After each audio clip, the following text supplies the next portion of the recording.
From 55 kilos, 49 kilos na lang ako ngayon. So, kung mapapansin niyo yung pants ko, medyo luwag na siya. Yan.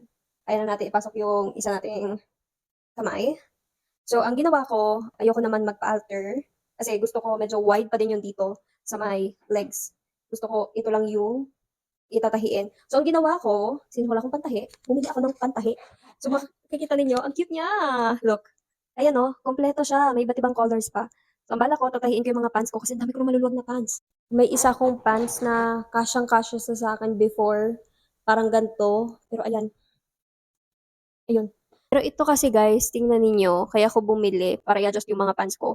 Meron na siyang karayom. Ayan, may gunting na siya. As in, kompleto siya. Sobrang mura pa nito. Tapos, eto, may measuring tape pa. Ayan, yung para sa daliri. And also, kung nahihirapan kayo maglagay ng ano, ng karayom, ay ng sinulid sa karayom, ayan, meron siyang dalawa. As in, kompleto siya. And sobrang ganda kasi hindi siya magkakalat dahil nakaganyan siya.